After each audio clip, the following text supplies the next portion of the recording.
बच्चों, कैसे हैं? आशा है सब लोग ठीक ठाक होंगे।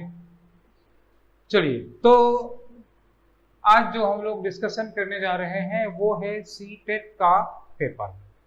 7 जुलाई 2019 को ये पेपर हुआ था सीटेट का। तो सीटेट का अंग्रेजी का पेपर डिस्कस करने के पहले हम लोग जरा उस अंग्रेजी के पेपर में क्या आता है, कैसे आता है, सोचा एक बार आपसे बात कर लें इस बारे में, क्योंकि जब पेपर डिस्कस करना है तो एक बार आपसे इस बारे में बात कर लें तो डिस्कशन करते समय थोड़ी सहूलियत होगी, थोड़ी आसानी होगी।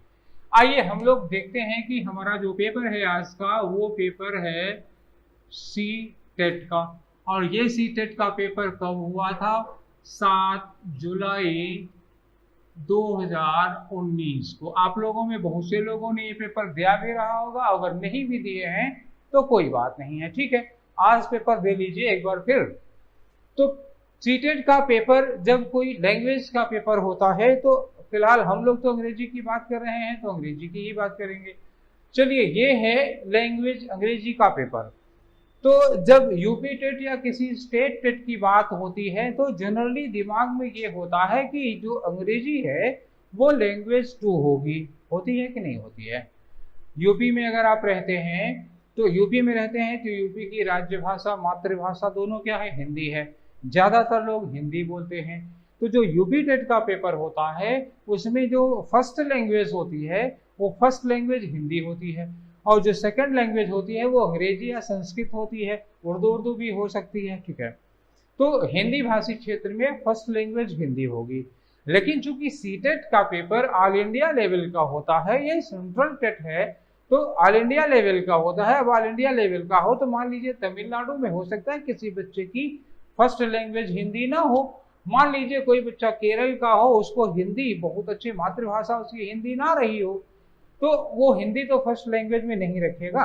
तो हमारा जो माइंडसेट होता है जनरली, माइंडसेट अगर यूपी में रहते हैं तो माइंडसेट जनरली ये होता है कि हिंदी फर्स्ट लैंग्वेज है, अंग्रेजी सेकंड लैंग्वेज हो गई। ये लेकिन जरूरी नहीं है। अच्छा, इसीलिए मैंने लिखा है कि जो अंग्रेजी है, अंग्रेजी लैंग्वेज फर्स्ट हो या लैंग्वेज सेकंड हो। कुछ लोग पूरे देश की बात कर रहे हैं ना, तो हो सकता है कि कुछ लोगों की फर्स्ट लैंग्वेज ही अंग्रेजी हो, सेकंड लैंग्वेज में कुछ और रखते हो। तो आपकी जो सीटेट के लिहाज से अगर बात करें तो चाहे फर्स्ट लैंग्वेज हो चाहे सेकंड लैंग्वेज हो। अच्छा, पेपर फर्स्ट हो चाहे पेपर सेकंड हो। अब पेपर का क्या मामला है भाई? आप सोच रहे होंगे फर्स्ट पेपर सेकंड पेपर क्या है? पेपर फर्स्ट होता है क्लास 1 से लेकर के 5 तक के लिए, और पेपर 2 होता है क्लास 6 से क्लास 8 के लिए। आखिर अंतर क्या होगा? तो पेपर 1 अगर होगा तो वो इजी टू मॉडरेट होगा, क्लास 1 से क्लास 5 के लिए होगा तो इजी टू मॉडरेट होगा। और अगर पेपर सेकंड होगा तो चूंकि ये क्लास 6 से क्लास 8 के लिए है तो वो थोड़ा मॉडरेट टू एडवांस होगा, स्टैंडर्ड होगा, ठीक है ना, बात समझ गए।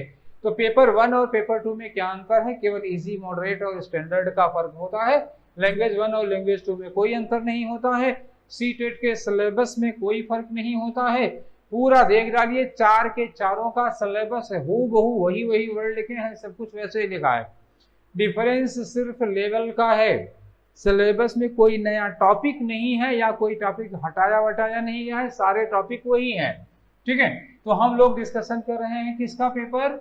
इंग्लिश का पेपर। ये बात आप ध्यान में रखिएगा, पेपर किसका कर रहे हैं? इंग्लिश का पेपर कर रहे हैं, ठीक है।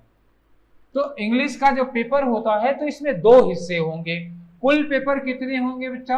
कुल पेपर होते हैं कुल क्वेश्चन कितने होंगे? कुल क्वेश्चन होंगे 30। तो 30 क्वेश्चन में 2 हिस्से में बंटवारा होता है। उन 30 क्वेश्चंस में से 15 क्वेश्चन किसका होगा? पीडागोजी का होगा। अब पीडागोजी से आप ये कंफ्यूजन मत करिएगा कि वो जो एक सीडीपी का पेपर होता है जिसमें चाइल्ड डेवलपमेंट और पीडागोजी होती है, वो दूसरी चीज है। वो बच्चे के विकास और उसके शिक्षण पे डिपेंड करता है, वो दूसरी है। ये जो पीडागोजी है वो अंग्रेजी की पीडागोजी है। बच्चे को अगर अंग्रेजी सिखानी है तो वो कैसे सिखाई जाएगी, कैसे पढ़ाया जाएगा बच्चे को, क्या क्या चीजें उसमें आएंगी, क्या अच्छाइयाँ बुराइयाँ, तो ये सारी चीजें आती हैं, ठीक है ना। ये चाइल्ड पीडागोजी है। अच्छा, कॉम्प्रिहेंशन का अगर क्वेश्चन है तो कॉम्प्रिहेंशन के कुल कितने क्वेश्चन हो जाएंगे? इसमें भी 15 क्वेश्चन हो जाएंगे। तो 15 क्वेश्चन इसके, 15 क्वेश्चन इसके, कुल कितने क्वेश्चन हो गए? 30 क्वेश्चन हो गए। चलिए हिसाब किताब बराबर हो गया ना, किसी का एक कम किसी का एक ज्यादा नहीं है। 15 क्वेश्चन पेडागोजी के, 15 क्वेश्चन कॉम्प्रिहेंशन के, ठीक है। तो कॉम्प्रिहेंशन के जो क्वेश्चन होंगे वो किस तरह के होंगे? देखिए कॉम्प्रिहेंशन के क्वेश्चन दो तरह के हो सकते हैं। दो कॉम्प्रिहेंशन होंगे, एक में 8 क्वेश्चन होगा तो एक में 7 होगा, क्योंकि 15 का हिसाब किताब है तो 7.5 का तो हिसाब बैठेगा नहीं भाई, क्वेश्चन है आधा आधा हो नहीं पाता। तो या तो एक में 8 क्वेश्चन होगा, एक में 7 होगा, या एक में 9 होगा तो एक में 6 होगा, एक में बढ़ेगा तो एक में घटाना पड़ेगा। अच्छा 9-6 अगर नहीं हुआ तो 10-5 भी नहीं होगा, होगा यही 9-6 या 8-7 का हिसाब होगा। तो दो पैसेज होंगे जिसमें एक तो पक्का प्रोज का होता है। अब ये पक्का इसलिए कह दिया मैंने क्योंकि अभी तक का इतिहास यही है कि जो दो पैसेज होते हैं इसमें एक प्रोज का होता है हर हाल में। जो दूसरा पैसेज होता है वो कभी कभी प्रोज का होता है, कभी कभी पोएम का होता है, ज्यादातर पोएम का होता है, ठीक है ना। तो अब ये दो चीजें हो गई, इसके 8 तो इसके 7, अगर इसके 9 तो इसके 6, ऐसे ही होंगे। अच्छा अगर प्रोज का पैसेज होगा, मान लीजिए प्रोज का पैसेज है, तो प्रोज के पैसेज होंगे तो उसके क्वेश्चन किस तरह के होंगे? कॉम्प्रिहेंशन का डेटाबेस क्वेश्चन भी हो सकता है, या फिर वो इन्फरेंस का क्वेश्चन हो सकता है, या ये लोग ग्रामर भी पैसेज में ही पूछते हैं, अलग से ग्रामर नहीं पूछी जाएगी, इसी पैसेज में ही ग्रामर के पॉइंट्स निकाल लेंगे, इसी पैसेज में ही वोकैब भी पूछ लेंगे, एडियम्स भी, फ्रेजेस भी, एंटोनियम्स एनोनियम भी इसी में पूछ लेते हैं, सारी ग्रामर यही लगा लेते हैं, जो कॉम्प्रिहेंशन का क्वेश्चन होता है यही। अच्छा पोएम का अगर पैसेज हुआ, दूसरा वाला पोएम का पैसेज हुआ, तो पोएम में क्या चीजें पूछ सकते हैं? पोएटिक डिवाइसेस पूछ सकते हैं, जिसमें फिगर ऑफ स्पीच, अलंकार वगैरह ये सारी चीजें हो सकती हैं। और पोएम के प्रकार पूछ सकते हैं, स्टेंजा जो होगा वो स्टेंजा का टाइप पूछ सकते हैं, ये किस तरह का स्टेंजा है, ठीक है, कपलेट है, टर्जेट है, या क्वाड्रेन है, या फिर सेस्टेट है, या ऑक्टेव है, तरह तरह के स्टेंजा फॉर्म होते हैं। तो हो सकता है वो स्टेंजा फॉर्म पूछ लें, या हो सकता है कि वो 2 लाइनें हैं, 1 लाइन है, इसमें कौन सा फिगर ऑफ स्पीच है। आपने इंटर की क्लास में फिगर ऑफ स्पीच तो पढ़ा ही होगा, तो वो फिगर ऑफ स्पीच वगैरह पूछ सकते हैं। तो ये कॉम्प्रिहेंशन का क्वेश्चन हुआ। अच्छा आज जो हम लोग डिस्कशन कराने जा रहे हैं 15 क्वेश्चन 2017 के पेपर का, 2019 के पेपर का, उसमें आधा कराएंगे, 30 क्वेश्चन पूरे नहीं कराएंगे, 30 क्वेश्चन कराएंगे तो 1 घंटे से ज्यादा हो जाएगा। तो आज आधा कराएंगे 15 क्वेश्चन, और आज जो क्वेश्चन कराने जा रहे हैं दैट बिलोंग्स टू पेडागोजी। आज किसका क्वेश्चन कराएंगे? पेडागोजी का। नेक्स्ट क्वेश्चन जो नेक्स्ट डिस्कशन होगा उसमें कॉम्प्रिहेंशन कर देंगे। तो जब कॉम्प्रिहेंशन का हम डिस्कशन कराने लगेंगे तो उस समय प्रोज और पोएम में क्या पूछा जाता है, कैसे पूछा जाता है, उसका जवाब कैसे देना है, ये सारी चीजें उस दिन डिस्कस करेंगे। यानी कि कॉम्प्रिहेंशन को सॉल्व करने की मेथोडोलॉजी आज डिस्कस नहीं करने जा रहे हैं, वो आप नेक्स्ट वीडियो में वेट करिए, कैसे कॉम्प्रिहेंशन सॉल्व करते हैं वो अगले वीडियो में बताएंगे। आज जो हमारा टारगेट है वो है पेडागोजी का 15 क्वेश्चन। पेडागोजी का 15 क्वेश्चन है, तो हम आपको पहले से ही बता दें कि किस किस टॉपिक से क्वेश्चन पूछा जाएगा। अगर पेडागोजी का क्वेश्चन है जो 15 क्वेश्चन है, उसमें पहले किसका पूछा जाता है क्वेश्चन? पहले बात का मतलब नहीं है, अब यह है कि टॉपिक हमने क्रम में लिख रखा है, वो पहले हो, बाद में हो, बीच में, ये मतलब नहीं है। इसमें क्वेश्चन पूछा जाता है लैंग्वेज का। तो लैंग्वेज का क्वेश्चन पूछा जाएगा तो क्या पूछा जाएगा? लैंग्वेज की मीनिंग, डेफिनेशन, और लैंग्वेज के फंक्शन, लैंग्वेज की कैरेक्टरिस्टिक्स, ये सब चीजें हो सकती हैं। और लैंग्वेज टीचिंग के ऑब्जेक्टिव्स क्या होते हैं, लैंग्वेज टीचिंग के मैक्सिम्स क्या होते हैं, ये इस तरह से क्वेश्चन होता है। आज जो हम डिस्कशन करने जा रहे हैं उसमें लैंग्वेज की कैरेक्टरिस्टिक्स के कुछ क्वेश्चन हैं, और मेथड एंड अप्रोचेस की बात कर रहे हैं। अगर काफी क्वेश्चन पूछा जाता है लैंग्वेज टीचिंग का मेथड क्या होता है, लैंग्वेज टीचिंग के अप्रोचेस क्या होते हैं। तो आज वाले डिस्कशन में हम लोगों को अप्रोच मिलेगा, उसमें कम्युनिकेटिव अप्रोच वगैरह 2-3 अप्रोच है, तो वो डिस्कस की गई है, अप्रोच से क्वेश्चन पूछा गया है आज जो पेपर करेंगे उसमें। और जो क्वेश्चन पूछा जाता है वो है लैंग्वेज स्किल्स का। तो लैंग्वेज स्किल्स में क्या चीजें आती हैं आपको पता है अच्छी तरह से। लैंग्वेज स्किल में क्या होता है? LSRW। LSRW क्या होता है? L होता है क्या? लिसनिंग। S होता है क्या? स्पीकिंग। R क्या होता है? रीडिंग। W क्या होता है? राइटिंग। ये क्रम में है। तो ये लैंग्वेज स्किल्स से रिलेटेड कुछ क्वेश्चन पूछे जाएंगे। आज वाले पेपर में भी रीडिंग स्किल के 2-3 क्वेश्चन पूछे गए हैं, ठीक है। तो लैंग्वेज स्किल्स हो गई। बात आई फिर इवेल्युएशन का। आज वाले में भी इवेल्युएशन के भी क्वेश्चन है। तो इवेल्युएशन क्या होता है? किसी बच्चे को आपने कुछ सिखाया, पढ़ाया, तो उसका मूल्यांकन करेंगे कि नहीं करेंगे। आप किसी को 5 दिन 10 दिन कोई टॉपिक पढ़ाते हैं, जब उसको टॉपिक पूरा पढ़ा चुकते हैं, क्वेश्चन करवा लेते हैं, तो मन में अपनी तसल्ली के लिए और बच्चे का मूल्यांकन कर ले कि आप उसका टेस्ट लेते हैं कि नहीं लेते हैं। जब बच्चे का टेस्ट लेते हैं तो तरह तरह के क्वेश्चन, स्पेलिंग का क्वेश्चन, प्रोनाउंसिएशन का क्वेश्चन और तरह तरह के क्वेश्चन पूछते हैं। क्यों? ये पता लगाने के लिए कि उसने कितना सीखा, हमने जो पढ़ाया था उसने कितना ऑब्जर्व किया, कितना कॉम्प्रिहेंड किया, ये पता लगाते हैं। तो वैसे ही बच्चे की जो डेवलपमेंट है, जो बच्चे की ग्रोथ है, उसको इवेल्युएशन करने के क्या क्या तरीके हैं, तो कई तरीके हैं, 2-3-4 तरीके हैं। तो इवेल्युएशन से भी क्वेश्चन पूछा गया है, जो आज हम लोग अभी थोड़ी देर में पेपर डिस्कस करने जा रहे हैं। उसमें आप जब करेंगे डिस्कशन तो पाएंगे कि इन टॉपिक्स से क्वेश्चन आए हैं। अच्छा, टीचिंग ऑफ ग्रामर, इससे भी क्वेश्चन पूछा गया है, पहला ही क्वेश्चन है। तो टीचिंग ऑफ ग्रामर, ग्रामर पढ़ाने के क्या तरीके होते हैं, क्या मेथड होते हैं, उसकी क्या थ्योरी होती है, क्या प्रिंसिपल होता है, क्या पर्सपेक्टिव होता है, क्या ऑब्जेक्टिव लेकर के बच्चे को ग्रामर पढ़ाया जाता है, ठीक है। और लिंग्विस्टिक डेवलपमेंट, बच्चे में जो लिंग्विस्टिक भाषाई विकास होता है, डेवलपमेंट होता है, उसके स्टेजेस क्या होते हैं, कैसे कैसे होता है। और मार्फोलॉजी और फोनोलॉजी के क्वेश्चन होते हैं, ठीक है ना। तो मार्फोलॉजी क्या होता है, शब्दों का स्ट्रक्चर होता है। फोनोलॉजी क्या होता है, उसके प्रोनाउंसिएशन से रिलेटेड है। फोन माने क्या होता है, फोन माने साउंड होता है। अरे फोन वो वाला फोन मत समझिएगा आप जो आपके हाथ में होता है। तो ये फोन मतलब क्या होता है, फिजिक्स का फोन है, फिजिक्स में फोन मतलब साउंड। और फोनोलॉजी क्या होता है, साउंड का विज्ञान, यानी इसमें क्या पढ़ाया जाता है, किसी चीज का उच्चारण क्या होता है, एस है तो उसका उच्चारण क्या होगा, एस एच लिखा है तो उच्चारण क्या होगा, के का उच्चारण क होता है, क्यू का उच्चारण क होता है, तो फर्क होता है ना दोनों के उच्चारण में। अगर सी को क पढ़ना है तो किस तरह से पढ़ेंगे, ख होता है, ख होता है, तो ये अंतर आता है। तो वो फोनोलॉजी प्रोनाउंसिएशन से रिलेटेड है। मार्फोलॉजी शब्दों की संरचना से, शब्दों के स्ट्रक्चर से रिलेटेड है। इसमें सफिक्स लगाना, प्रीफिक्स लगाना, नए नए शब्द बनाना, इस तरह की चीजें आती हैं, ठीक है। तो ये एक जनरल ओवरव्यू था। तो हम लोगों ने ये ओवरव्यू लिया कि जब कोई लैंग्वेज का पेपर होगा तो लैंग्वेज के पेपर में क्या क्या सेगमेंट होंगे, पेडागोजी होगी, कॉम्प्रिहेंशन होगा, कॉम्प्रिहेंशन में क्या क्या पूछा जाएगा। अगले वीडियो में हम फिर इसको थोड़ा और डिटेल में चलेंगे। और पेडागोजी के 15 क्वेश्चन होंगे, पेडागोजी में क्या क्या चीज़ें पूछी जाएंगी। हम लोगों ने स्टार्ट में ये सारी चीज़ें समझ ली। अब ये मत समझिएगा कि हमने लैंग्वेज और पेडागोजी पढ़ा डाली, अभी पढ़ाई नहीं है। इनकी क्लास लंबी चलेगी, अच्छे से एक एक चीज़ को कायदे से डिस्कस किया जाएगा, बढ़िया से समझाया जाएगा, आपको नोट्स दिए जाएंगे, ठीक है। तो ये सारी चीज़ें आपको जब क्लासेस के लेक्चर्स शूट किए जाएंगे, उसमें वीडियो में भी मिल जाएगा। आप ऑफलाइन आएंगे तो ऑफलाइन में भी मिल जाएगा, क्लास में भी पढ़ा देंगे। नहीं तो आप अपने घर बैठे भी देख सकते हैं, ऐसी कोई चिंता की बात नहीं है, आपको घर बैठे की सुविधा दी जा रही है। तो अभी हम लोग डिस्कशन करने जा रहे हैं, क्या अभी डिस्कशन करने जा रहे हैं 15 क्वेश्चन जो 2019 में पूछे गए थे और जो पेडागोजी से रिलेटेड हैं, ठीक।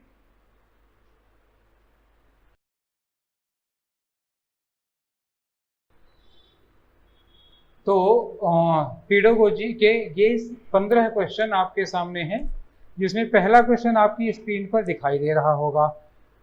तो क्वेश्चन शुरू हुआ था 91 से और था 120 तक। तो 91 से 105 तक क्वेश्चन थे पैसेज के।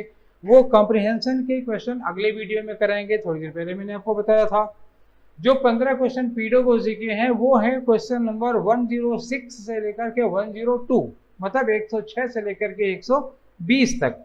तो पेडागोजी का पहला क्वेश्चन नंबर 106 आपकी स्क्रीन पर दिखाई दे रहा होगा। क्वेश्चन लिखा है कि which of the following statement are true of teaching of grammar. Grammar पढ़ाने के लिए, ग्रामर पढ़ाने के बारे में इनमें से कौन सा स्टेटमेंट ट्रू है। चलिए, ग्रामर पढ़ाने की टेक्निक्स क्या होती हैं उसे देखते हैं, हम लोग एक तरफ से देखते हैं। और पहला ऑप्शन लिखा है कि teaching of rules at initial stage does not lend much to language learning. इन्होंने कहा कि जो रूल्स पढ़ाना है इनिशियल स्टेज पर, यानी कि प्राइमरी के बच्चे को, क्लास 1, 2, 3, 4 के बच्चे को अगर आप रूल्स पढ़ाते हैं तो does not lend much to language learning. ये लैंग्वेज लर्निंग में कुछ बहुत ज्यादा फायदा नहीं करता, कुछ ज्यादा काम नहीं करता। तो ये बात तो सही है ना, आप खुद से अंदाजा लगा लीजिए, आप लोग भी टीचर बनने जा रहे हैं, इतना तो गेस होगा ना कि अगर 1, 2, 3, 4 के बच्चे को रूल्स रटाए जाएं, रूल्स पढ़ाए जाएं तो कितना अच्छा काम करेगा। बताइए, क्लास 3 के बच्चे को डायरेक्ट इनडायरेक्ट पढ़ाएं, क्लास 2 के बच्चे को एक्टिव पैसिव पढ़ाएं, क्लास 4 के बच्चे को सिंथेसिस ट्रांसफॉर्मेशन पढ़ाएं, तो कितना ऑब्जर्व कर पाएगा, कितना कॉम्प्रिहेंड कर पाएगा, ठीक है। तो यही बात आप जो प्रैक्टिकल लाइफ में लागू होती है वही यहाँ पर देख लीजिए। तो इसका मतलब हुआ कि ये बात ट्रू है या नहीं, आप बताइए, ये बात जो है वो ट्रू है या नहीं। तो ये बात तो ट्रू है ना।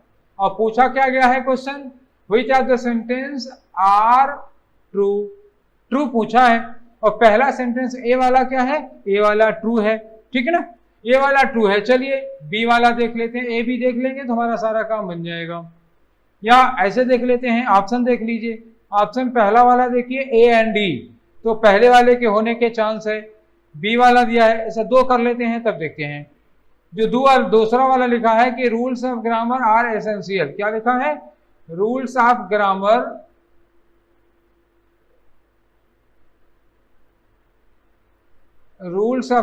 Are essential during the formative years of language learning. तो लैंग्वेज लर्निंग के फॉर्मेटिव ईयर्स में ग्रामर्स जो है वो एसेंशियल है। खास तौर से ध्यान देना, क्या लिखा है, फॉर्मेटिव ईयर्स। फॉर्मेटिव ईयर्स का मतलब शुरुआती समय में। रूल्स ऑफ ग्रामर एसेंशियल है, फिर वही बात जब ए वाले में कहा कि ये ग्रामर एसेंशियल ईयर्स में पढ़ाना उचित नहीं है, सही नहीं है, बच्चा ज़्यादा नहीं समझ पाएगा, तो बी वाली बात कैसे सही हो सकती है। अगर ए वाली सही है तो बी वाली अपने आप गलत है, ठीक है ना। तो ये बी वाली क्या हो गई, फॉल्स। अब ऑप्शन में देख लीजिए, पहले में ए एंड डी लिखा है, दूसरे में बी एंड डी लिखा है, तो दूसरे में बी लिखा है इसका मतलब ये ऑप्शन नहीं होगा। तीसरे वाले में क्या लिखा है, बी लिखा है, इसका मतलब ये ऑप्शन नहीं होगा। दो ऑप्शन आपके कट चुके हैं। अब आपके पास ऑप्शन क्या बचा है, ऑप्शन बचा है ए के साथ डी होगा या फिर ए के साथ सी होगा, बी तो हो नहीं सकता। तो हम देख लेते हैं कि सी और डी में से कौन सा ऑप्शन सही है, क्योंकि दोनों मिल गया। तो चलिए सी वाला पढ़ के देखते हैं। Grammar teaching should move from form to meaning, क्या लिखा, फ्रॉम मीनिंग टू फॉर्म। कहां से, मीनिंग से फॉर्म।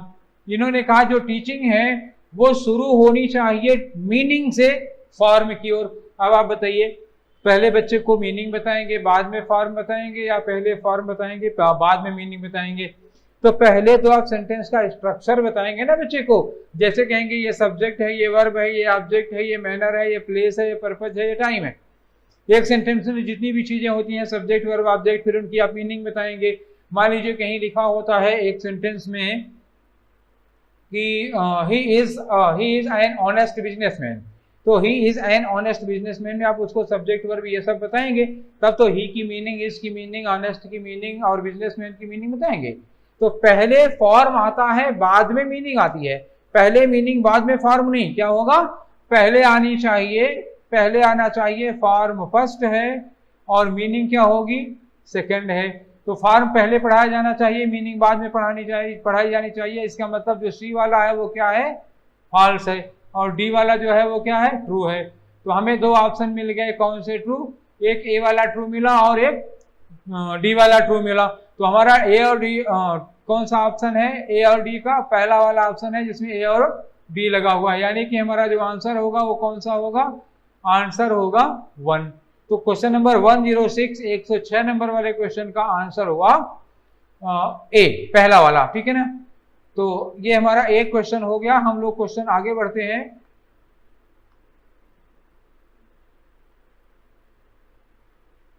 और ये देखिए दूसरा क्वेश्चन आपके सामने है,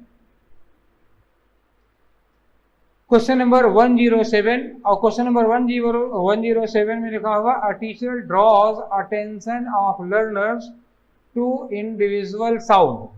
टीचर जो है वो लर्नर्स का ध्यान आकर्षित करता है इंडिविजुअल साउंड की ओर, इंडिविजुअल साउंड से वर्ड्स की ओर और उसके बाद सेंटेंसेस की ओर, व्हाइल टीचिंग पढ़ाते समय। तो while teaching the listening skill, listening skill पढ़ाते समय टीचर बच्चों का ध्यान आकर्षित करता है जो भी हो। तो अगर टीचर बच्चों का ध्यान आकर्षित करता है, पहले किधर, पार्टिकुलर साउंड की ओर, फिर किधर, वर्ड की ओर, उसके बाद किधर, साउंड की ओर। तो पर्टिकुलर साउंड के ओर क्या होगा, साउंड हो गया। जैसे किसी ने कहा, मान लीजिए हमने यहाँ आपके स्क्रीन पर लिख दिया ये पी लिखा, तो इसको देख के आप क्या बोलेंगे, पा। मान लीजिए हमने यहाँ लिख दिया ऐसे, तो इसको देख के आप क्या बोलेंगे, का। तो एक एक साउंड है, पा हुआ, का हुआ। अब यही मान लीजिए अगर पंकज लिखा होता तो आप एक बार बोल दे, एक पा लिखा, एक का लिखा, एक जा लिखा, आप क्या बोल देंगे, पंकज बोल देंगे। तो तीनों को मिलाकर के, तीन साउंड को मिलाकर के क्या बना दिया आपने, एक वर्ड बना दिया। तो एक एक इंडिविजुअल साउंड को मिला मिला के क्या बना, वर्ड बना। तो सबसे छोटी यूनिट क्या थी, साउंड। साउंड को मिला मिला के वर्ड, और वर्ड्स को मिला मिला के जैसे क्या, he is a clever boy, तो ही इज क्लेवर बॉय, चार मिलाया, चार मिला के एक सेंटेंस बना दिया। तो टीचर कौन सी अप्रोच ले रही है, छोटा छोटे से बड़ा और उसके बाद उससे बड़ा, तो छोटे से बड़े की ओर बढ़ रही है ना। तो मतलब क्या हुआ, ये नीचे छोटा, उसके बाद और बड़ा, उसके ऊपर और बड़ा, तो छोटे से बड़ा ऊपर की ओर। तो ये क्या हो रहा है, नीचे से ऊपर जा रही है टीचर। तो नीचे से ऊपर जा रही है, इसको कौन सी अप्रोच कही जाएगी। चलिए देखते हैं ऑप्शन में। पहला ऑप्शन आपका है bottom up approach. Bottom up का मतलब क्या हुआ, नीचे से ऊपर की ओर, तो यही तो हमारा ऑप्शन होगा, बॉटम अप अप्रोच। दूसरा देख लेते हैं टॉप डाउन। टॉप डाउन का मतलब अगर पहले सेंटेंस पढ़ाया होता, फिर वर्ड पढ़ाया होता, फिर साउंड पढ़ाया होता, तो ऊपर से नीचे होता। तो ये ऊपर से नीचे वाली अप्रोच तो है नहीं, ये तो गलत हो गई। तो पहला वाला ऑप्शन सही हुआ, दूसरा गलत हुआ। चलिए तीसरा देखते हैं। तीसरा क्या है, तीसरा है इलास्टिक अप्रोच। इलास्टिक अप्रोच क्या होती है, इलास्टिक का मतलब समझ है ना, इलास्टिक मतलब रबड़। रबड़ का मतलब क्या हुआ, मोटा आदमी भी एडजस्ट हो जाए, पतला आदमी भी एडजस्ट हो जाए, इसी को तो कहते हैं ना रबड़। तो इलास्टिक अप्रोच ऐसी अप्रोच होती है जिसमें केवल एक अप्रोच नहीं है, एक दो तीन, कोई बच्चा होता है तो एक ही अप्रोच में नहीं सीखता, उसमें दो तीन अप्रोच लगानी पड़ती है। तो अगर एक के बाद एक आप अलग अलग अप्रोचेस लगाए जा रहे हैं अपने पर्पस के लिए, तो उसे कहा जाता है इलास्टिक अप्रोच। तो यहाँ इलास्टिक अप्रोच की तो बात हो ही नहीं थी, ये क्वेश्चन भी गलत हो गया। आई बात कम्युनिकेटिव अप्रोच की। तो कम्युनिकेशन क्या होता है, कम्युनिकेशन होता है बातचीत, और कम्युनिकेटिव अप्रोच क्या होता है, तो बच्चे को लैंग्वेज सिखाने के लिए जब कम्युनिकेटिव अप्रोच कब अपनाई जाती है, 3-4 बच्चों को एक साथ बैठा दिया और बच्चों से कहा दिया गया कि कल जो सीरियल देखा था उस बारे में बातें करो। एक पोएम पढ़ा दी गई, एक कहानी सुना दी गई, बच्चों से आपस में बैठा के पूछा गया कि आपस में बात करो कि ये कहानी कैसी लगी। तो जब कम्युनिकेशन को प्रिफर किया जाता है, जब कम्युनिकेशन का मौका दिया जाता है, तो उसे कहते हैं कम्युनिकेटिव अप्रोच। तो इसमें दूसरी, तीसरी और चौथी अप्रोच गलत थी, दूसरा, तीसरा, चौथा ऑप्शन गलत था, और आपका पहला ऑप्शन सही था, बॉटम अप अप्रोच। हमारा एक क्वेश्चन ये भी हो गया। चलिए हम आगे चलते हैं नेक्स्ट क्वेश्चन की ओर। चलिए, तो question number 108 A teacher along with her learners writes the name of objects in the classroom like door, blackboard, windows, etc. in their mother tongue and in English on pieces of paper and paste them on the objects for learners to notice the words. ठीक है ना। तो teacher ये क्या कर रही है, पढ़ाने में कौन सी अप्रोच लिख रही हैं। तो पहले आप क्वेश्चन को समझिए। क्वेश्चन इस तरह का है कि टीचर एक दिन क्लास में आई, ठीक है, टीचर क्लास में आई और उन्होंने बोर्ड पे लिखा खिड़की, और फिर बोर्ड पे लिखा दरवाजा, ठीक है। तो बोर्ड पे उन्होंने खिड़की लिख दिया, दरवाजा लिख दिया, पंखा लिख दिया, ऐसे हिंदी में लिखा, मदर टंग में। तो बोर्ड पे जो नाम लिखा वो मदर टंग में लिखा, बोर्ड लिख दिया, खिड़की लिख दिया, दरवाजा लिख दिया, और एक कागज पर उन्होंने इन चीजों के अंग्रेजी नाम लिख दिए। एक कागज पर उन्होंने लिखा विंडो, एक कागज पर उन्होंने लिखा डोर, एक कागज पर उन्होंने लिखा फैन, एक कागज पर उन्होंने लिखा बोर्ड। इसी तरह से जो क्लास में तमाम चीजें थी, तो क्लास के ही ऑब्जेक्ट्स का नाम उन्होंने एक कागज पर अंग्रेजी में लिखा, और विंडो, जो जिस कागज पर विंडो लिखा था वो ले जाके खिड़की पर चिपका दिया, और जिस कागज पर डोर लिखा था वो ले जाके दरवाजे पर चिपका दिया। तो जिन जिन चीजों का बोर्ड पे नाम लिखा था उन चीजों को अंग्रेजी में कागज पर नाम लिखकर उन ऑब्जेक्ट्स पे ले जाके चिपका दिया। और जब बच्चे से उन्होंने कहा कि खिड़की, तो बच्चे ने खिड़की की ओर देखा। जब बच्चा खिड़की की ओर देखा तो उस पर विंडो लिखा हुआ था, तो बच्चा समझ गया कि खिड़की को विंडो कहते हैं। जब उन्होंने कहा दरवाजा, बच्चे ने दरवाजे की ओर देखा तो दरवाजे पर डोर लिखा हुआ था, तो बच्चे को समझ गया अच्छा तो दरवाजे को डोर कहते हैं अंग्रेजी में। तो टीचर ये कौन सा मेथड अपना रही हैं, कौन सा तरीका अपना रही हैं। चलिए ऑप्शंस देखते हैं। वैसे इसको कहा जाता है रिच एनवायरनमेंट, रिच एटमॉस्फेयर। तो उन्होंने लैंग्वेज रिच एनवायरनमेंट बनाने की कोशिश की है। ऐसे टेक्निक को क्या कहा जाता है, लैंग्वेज रिच एनवायरनमेंट। यही आपको जहां मिल जाए टर्मिनोलॉजी लैंग्वेज रिच एनवायरनमेंट, वही आपका ऑप्शन होगा। तो चलिए हम देखते हैं पहला वाला ऑप्शन। पहले वाले ऑप्शन में क्या लिखा है, the teacher is creating a situation for students to learn spelling. भैया ये स्पेलिंग सिखाने की कोशिश नहीं है, ये ऑप्शन गलत हुआ। दूसरा है teacher wants her learners to write well. Teacher चाहती हैं कि बच्चा अच्छे से लिखे, ये भी ऑप्शन नहीं होगा। तीसरा है teacher is creating a language rich environment. हमने कहा था ना कि इस टेक्निक को क्या कहते हैं, language rich environment in the classroom. आपका यही वाला ऑप्शन सही होगा। आंसर आपका क्या होगा, आपका आंसर होगा 3। कहिए तो ऑप्शन 4 पढ़ देते हैं, 3 पढ़े हैं तो भी पढ़ देते हैं। चौथा ऑप्शन है teacher is trying to teach letters of alphabet. ये अल्फाबेट के लेटर्स पढ़ाने की बात नहीं हो रही कि अल्फाबेट का लेटर होता तो ABCD लिखा गया होता। ठीक है, तो ये हम लोगों का क्वेश्चन हो गया, क्वेश्चन नंबर 108। अब हम लोग चल रहे हैं क्वेश्चन नंबर 109 की ओर। तो क्वेश्चन नंबर 109 आपके सामने, ठीक है ना। तो क्वेश्चन नंबर 109 आपके सामने है और क्वेश्चन में लिखा हुआ है this is assumed to be a major difference between language acquisition and learning.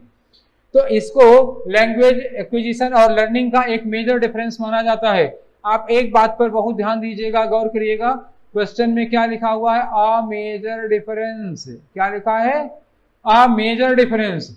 इसका मतलब हो सकता है कि इस क्वेश्चन के ऑप्शन में 2-3 और डिफरेंस ही दिए हों, ठीक है ना। एक्विजिशन और लर्निंग का डिफरेंस 2-3 दिया होगा, तो वो भी आपको सही लगेगा, लेकिन यहां आंसर लगाने में बहुत सतर्कता, बहुत सावधानी रखनी पड़ेगी। क्वेश्चन में पूछा है मेजर डिफरेंस, मतलब बड़ा और इंपॉर्टेंट डिफरेंस आपको बताना है। तो बड़ा और इंपॉर्टेंट डिफरेंस, जो सबसे बड़ा डिफरेंस माना जाता है एक्विजिशन और लर्निंग का, वो ये होता है कि एक्विजिशन मदर टंग का होता है और लर्निंग फॉरेन लैंग्वेज की होती है। मतलब जो लैंग्वेज 2 होती है, फॉरेन लैंग्वेज, जिसको टारगेट लैंग्वेज कहा जाता है, उसकी लर्निंग की जाती है। और जो मदर टंग होती है, जो नेटिव लैंग्वेज होती है, जिसको लैंग्वेज 1 कहते हैं, वो हमको माँ बाप से और माहौल से अपने आप सीख लेते हैं, अपने आप आ जाता है। वो तो माँ के दूध के साथ सीखने में आ जाता है। वो एक्विजिशन होता है जिसमें हमें एफर्ट नहीं करना होता है, ठीक है। तो जब ये हमको ऑप्शन मिल जाएगा कि एक्विजिशन मदर टंग का होता है और लर्निंग फॉरेन लैंग्वेज की होती है, तो वही हमारा ऑप्शन होगा, क्योंकि सबसे बड़ा वाला डिफरेंस यही माना जाता है। चलिए हम लोग एक एक करके ऑप्शन देखते हैं। पहला ऑप्शन देखते हैं, लिखा है language acquisition is meaning formation. Language acquisition क्या होता है, मीनिंग फॉर्मेशन होता है, और लर्निंग क्या है, मेकिंग मीनिंग होती है। ये ऑप्शन, ये आपका ऑप्शन क्या है, ये गलत है, ये दोनों के डिफरेंस में नहीं आता। चलिए दूसरा देखते हैं। दूसरे में लिखा है कि लैंग्वेज एक्विजिशन इज नेचुरल। इन्होंने क्या कहा, एक्विजिशन को कहा नेचुरल और लर्निंग को कहा कि डेलिबरेट या इंस्ट्रक्टेड। हाँ, है ये डिफरेंस, मानता हूं, आपने ये पढ़ा होगा। जो दोनों में 6-7 डिफरेंस हैं, उनमें से एक डिफरेंस ये भी है, लेकिन ये माइनर डिफरेंस है, मेजर डिफरेंस नहीं है। और यहाँ क्वेश्चन क्या पूछा गया था, मैंने पहले कहा था, ध्यान रखिएगा, क्या पूछा गया है, मेजर डिफरेंस। तो मेजर डिफरेंस में ये मेजर डिफरेंस नहीं, बहुत माइनर सा डिफरेंस है, तो इसको भी हम आंसर में अभी नहीं लेंगे। अगर हमें वो जो पहले बताए थे मेजर डिफरेंस वो मिल जाता तो वो आंसर होगा, नहीं तो अगर कोई नहीं मिला तो ये लगा देंगे। तीसरा ऑप्शन देखते हैं। तीसरा ऑप्शन लिखा हुआ कि language acquisition happens at an early age. Acquisition क्या होता है, अर्ली एज में होता है, और लर्निंग जो होती है वो आफ्टर होती है, बाद में होती है। बात तो सही है कि एक्विजिशन हम स्कूल जाने के पहले ही कर लेते हैं, जो एक्विजिशन होता है वो घर पे हो जाता है ना। हम 1.5 साल 2 साल के होते हैं तभी से लैंग्वेज एक्विजिशन, क्या 6 महीने के होते हैं, बच्चा 6 महीने का होता है, उसके भी पहले एक्विजिशन शुरू हो जाता है। और लर्निंग कब होता है, लर्निंग बच्चा 3.5-4 साल का होगा, स्कूल जाना शुरू करेगा, ABCD पढ़ेगा, तब लर्निंग होगी ना। तो अर्ली एज में एक्विजिशन होता है, लेटर एज में लर्निंग होती है। ये बात तो सही है, लेकिन ये दोनों के बीच कोई मेजर डिफरेंस नहीं, ये भी बड़ा माइनर डिफरेंस है। चौथा ऑप्शन पढ़ ले तब किसी नतीजे पर पहुंचे, नहीं तो गलत हो जाएगा।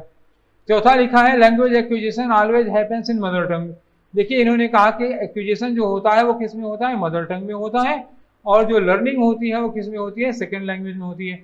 मैंने यही कहा था सबसे बड़ा डिफरेंस माना जाता है। तो जो सबसे बड़ा डिफरेंस माना जाता है, अगर वो आपका ऑप्शन हो रहा है तो फिर यही हाल आपको चौथा मानना पड़ेगा, और तीसरा और दूसरा गलत माना जाएगा। और आप ये कह सकते हैं कि होता तो दूसरा भी है। हाँ भाई, मैंने भी कहा होता तो दूसरा भी है, होता तो तीसरा भी है, लेकिन क्वेश्चन था क्या, क्वेश्चन था मेजर डिफरेंस बताना है। तो इसी बात पर आप ध्यान रखिएगा, एग्जाम में इसीलिए क्वेश्चन गलत हो जाते हैं। आपको एक ऑप्शन मिल गया, दूसरा पढ़ा आपने, आपको ऑप्शन मिल गया, आप नीचे पढ़ते ही नहीं है। चारों ऑप्शन पढ़ के तब लगाया करिए। कभी कभी जो आंसर होता है वो नियरेस्ट होता है, तो हमेशा नियरेस्ट वाले आंसर पे ध्यान रखा करिए, कभी कभी ऐसे में धोखा हो जाती है। ठीक है, चलिए हम लोग अगला क्वेश्चन करते हैं। हमारा क्वेश्चन अगला है क्वेश्चन नंबर 110। तो क्वेश्चन नंबर 110 नंबर क्वेश्चन पर हम आते हैं, और क्वेश्चन लिखा हुआ है LAC स्टैंड्स फॉर। तो LAC का फुल फॉर्म क्या है, शार्ट में लिखा है LAC का मतलब होता है लैंग्वेज अक्रॉस क्यूरिकुलम। तो आपको जो पहला ऑप्शन दिखाई दे रहा है वही है। आप नीचे देखेंगे तो जितने भी फुल फॉर्म बनाए गए हैं सब में LAC होगा, लेकिन जो LAC का C है, ये C क्यूरिकुलम के लिए आया है, कल्चर और कंटेंट के लिए नहीं आया। तो क्यूरिकुलम जिसमें है वही आपका ऑप्शन होगा, इसलिए 110 वाले क्वेश्चन का आपका ऑप्शन क्या होगा, पहला। इसमें और किसी पर डिस्कस करने की कोई जरूरत नहीं थी, ठीक है। चलिए तो हम लोग अगला क्वेश्चन करते हैं, और अगला क्वेश्चन है हमारा 111 मतलब 111। तो 111 में क्वेश्चन क्या लिखा हुआ है, क्वेश्चन लिखा है कि many minor and tribal languages are not available in school, ठीक है। तो इन्होंने कहा, एक समस्या सामने रखी, इन्होंने कहा कि बहुत सी माइनर और ट्राइबल लैंग्वेजेज स्कूल क्यूरिकुलम में शामिल नहीं है। देखिए हमारे देश में कई मतलब हजारों तो ट्राइबल और माइनर लैंग्वेजेज हैं, सबको स्कूल क्यूरिकुलम में शामिल कर दिया जाए तो एक स्कूल में पता लगा 50 भाषाएं ही पढ़ाई जा रही हैं, जो कि प्रैक्टिकल और पॉसिबल नहीं है। तो बड़ी बड़ी लैंग्वेजेस पढ़ाई जाती हैं और इस तरह की माइनर लैंग्वेजेस पढ़ाना भी संभव नहीं, क्यूरिकुलम में कितना रखा जाएगा। तो यही इन्होंने एक क्वेश्चन रखा है कि बहुत सी माइनर और ट्राइबल लैंग्वेजेस स्कूल की क्यूरिकुलम में शामिल नहीं है, और नंबर ऑफ स्पीकर्स, इनके जो नंबर ऑफ स्पीकर्स हैं वो क्या हो रहे हैं, रिसीडिंग। अब इस बात पर ध्यान रखिएगा, receding in those languages, receding जो मैंने गोल किया हुआ है उस पर आप ध्यान रखिएगा, क्योंकि इस वर्ड को ध्यान नहीं रखेंगे तो आपका आंसर गलत हो जाएगा। पहले भी मैंने कहा था कि आप क्वेश्चन को बहुत कायदे से पढ़िए, आप क्वेश्चन की स्क्रूटनिंग करिए, क्वेश्चन की स्क्रूटनिंग नहीं करेंगे तो आप क्वेश्चन के आंसर सही से नहीं पकड़ पाएंगे, आपका ऑप्शन होना कुछ और है, आप कुछ और लगा देंगे। तो मैंने कहा रिसीडिंग पर ध्यान रखिएगा, क्यों कह रहा हूं आगे समझाऊंगा। रिसीड का मतलब क्या होता है, धीरे धीरे धीरे धीरे कम होना, अचानक से समाप्त होना नहीं। रिसीडिंग की मीनिंग क्या है, धीरे धीरे धीरे धीरे कम होते जाना। अब इस पर आ जाइए, इस सिचुएशन को क्या कहा जाएगा, ये कौन सी सोशियो एजुकेशनल लिंग्विस्टिक्स में रखा जाएगा, तो बताइए। ये लैंग्वेज रिवाइवल कहा जाएगा, नहीं कहा जाएगा। क्यों, रिवाइवल का मतलब क्या होता है, पुनर्जीवित हो जाना। कोई चीज समाप्त प्राय है, कोई चीज मृत प्राय है, वो फिर से जीवित हो जाती है, फिर से, जैसे कोई मरणासन्न है, संजीवनी बूटी पिला दो, उठ जाता है, जाग जाता है, वो रिवाइवल कहा जाता है। तो ये अगर आप बहुत सी ट्राइबल लैंग्वेजेस को, माइनर लैंग्वेजेस को क्यूरिकुलम में शामिल नहीं कर रहे हैं और उनके स्पीकर्स की संख्या घट रही है, तो स्पीकर्स की संख्या घटना रिवाइवल नहीं कहा जाएगा, ये क्या कहा जाएगा, कम होना कहा जाएगा। तो पहला ऑप्शन आपका गलत है। दूसरा ऑप्शन लिखा है लैंग्वेज डेथ। तो बहुत से लोग आप लोगों में से सोचेंगे इसको लैंग्वेज डेथ मान लें, तो यही गलती होती है। जैसे ही आपने जल्दबाजी की, आपने गलती कर दी, लैंग्वेज डेथ ये जल्दबाजी होगी, ठीक है ना। आप डेथ मत लगाइएगा, क्योंकि क्वेश्चन में लिखा था रिसीडिंग, रिसीड मैंने धीरे धीरे घटना, समाप्त होना नहीं है, ठीक है ना। तो तीसरा ऑप्शन देखते हैं, लिखा है कि language minority in education, language minority in education, education में लैंग्वेज की माइनॉरिटी नहीं, ये ऑप्शन नहीं होगा। लैंग्वेज माइनॉरिटी की बात ही नहीं हो गई थी, लैंग्वेज की माइनॉरिटी नहीं होती है ना, माइनॉरिटी पर्सन की होती है। आगे लिखा है कि लैंग्वेज एंडेंजरमेंट, ये क्या कहा इन्होंने, लैंग्वेज एंडेंजरमेंट। एंडेंजरमेंट का मतलब क्या हुआ, उस भाषा के समाप्त होने का खतरा है। अच्छा, क्वेश्चन में क्या था, क्वेश्चन में था कि लैंग्वेज बोलने वाले रिसीड हो रहे हैं, घट रहे हैं। तो अगर संख्या घट रही है तो वो भाषा किस में है, वो भाषा खतरे में है। तो हमारा ऑप्शन क्या होना चाहिए, ऑप्शन होना चाहिए चौथा। अब दूसरा क्लियरली गलत है, क्योंकि इस सिचुएशन को लैंग्वेज की डेथ नहीं कहेंगे, बल्कि लैंग्वेज का खतरे में होना कहेंगे। पहला, दूसरा, तीसरा ऑप्शन गलत था, आपका चौथा ऑप्शन सही है। चलिए हम लोग पढ़ते हैं नेक्स्ट क्वेश्चन की ओर। 111 नंबर का क्वेश्चन हमने कर लिया, अब हमारा क्वेश्चन है 112। चलिए आते हैं नेक्स्ट क्वेश्चन पे, और हमारा नेक्स्ट क्वेश्चन है क्वेश्चन नंबर 112। तो क्वेश्चन नंबर 112 आपकी स्क्रीन पर दिखाई दे रहा होगा। क्वेश्चन नंबर 112 में लिखा हुआ है, teacher asked her learners to find word and word chunks relative to different theme based. बस ये आप देखिए, फिर मैंने कहा था, पिछले क्वेश्चन में भी कहा था, आप क्वेश्चन को ठीक से पढ़िए। क्वेश्चन में क्या लिखा हुआ है, themes based on the reading lesson. Teacher ने एक लेसन पढ़ाया, एक लेसन पढ़ा के, मान लीजिए एक लेसन पढ़ाया, उस लेसन में 2 कैरेक्टर थे, एक अच्छा आदमी था, एक बुरा आदमी था। अच्छे आदमी के बारे में 6-7 वर्ड लिखे हैं, बुरे आदमी के बारे में 6-7 वर्ड लिखे हैं। टीचर ने 2 बच्चों से कहा कि अच्छे आदमी के लिए जितने वर्ड्स लिखे हैं वो एक तरफ नोट कर लो, बुरे आदमी के बारे में जो वर्ड लिखे हैं एक तरफ नोट कर लो। या टीचर ने कहा जितनी भी वर्ब्स हैं वो सारे नोट कर लो। टीचर ने कहा जो नाउन है वो एक तरफ नोट कर लो। तो जब अच्छे आदमी के बारे में वर्ड्स उन्होंने नोट कराया तो एक थीम पर वर्ड नोट कराया ना। जैसे बुरे आदमी पे वर्ड नोट करो तो एक थीम पर उन्होंने वर्ड नोट कराया। जैसे मान लीजिए क्लास 1, 2, 3 में बच्चों को क्या पढ़ाया जाता है, दिया होता है 5 डोमेस्टिक एनिमल्स के नाम लिखो, 5 बर्ड्स के नाम लिखो, 5 वेजिटेबल्स के नाम लिखो। इसी तरह से थोड़ा और बच्चा बड़ा हो जाता है, अगले क्लास में जाता है तो 10 एनिमल्स का नाम आ जाता है, थोड़ा एरिया बढ़ा देते, 10 स्टेट्स के नाम लिखो, 10 कंट्रीज के नाम लिखो। तो ये थीम पर ही होता है। 10 बॉडी पार्ट्स के नाम लिखो, तो बस सारे के सारे वर्ड बॉडी पार्ट से होंगे, तो ये थीम बेस्ड वर्ड होते हैं। तो टीचर एक लेसन पढ़ाने के बाद बच्चों से एक थीम पर वर्ड्स कलेक्ट करने को कह रही हैं, तो वो कौन सा पैटर्न अपना रही हैं, कौन सी टीचिंग अपना रही हैं। चलिए, तो हमारा ऑप्शन, पहला वाला ऑप्शन क्या दे रहा है? पहला वाला ऑप्शन दे रहा है राइटिंग प्रोजेक्ट। बच्चा ये राइटिंग प्रोजेक्ट नहीं है, वर्ड कलेक्ट करने वाली बात है। दूसरा ऑप्शन देखते हैं, दूसरा लिखा है कि थीमेटिक लैंग्वेज टीचिंग। हाँ, ये थीमेटिक लैंग्वेज टीचिंग ऊपर ही लिखा है ना, ये थीम बेस्ड। जब क्वेश्चन में ही थीम बेस्ड दिया हो, तुम्हारा आंसर भी क्या होगा? Thematic language teaching. और तीसरा ऑप्शन है वर्ड कलेक्शन। वर्ड कोलोकेशन नहीं है भाई, ये वर्ड कोलोकेशन क्या होता है? देखिए, वर्ड कोलोकेशन ऐसी, आप जान लीजिए, मान लीजिए ये ऑप्शन आज तो नहीं है, ठीक है, 112 नंबर क्वेश्चन का जो तीसरा ऑप्शन है आज आपका आंसर नहीं है, लेकिन हो सकता है 2020 में ये आपका आंसर हो। तो डिस्कशन कराते समय हम इसको डिस्कस कर लेते हैं ना, चारों ऑप्शन डिस्कस करेंगे। वर्ड कोलोकेशन एक्चुअली क्या चीज होती है? तो देखिए, वर्ड कोलोकेशन ऐसी चीज होती है जैसे एक वर्ड किसी कुछ खास वर्ड्स के साथ फिट होता है, सबके साथ फिट नहीं होता।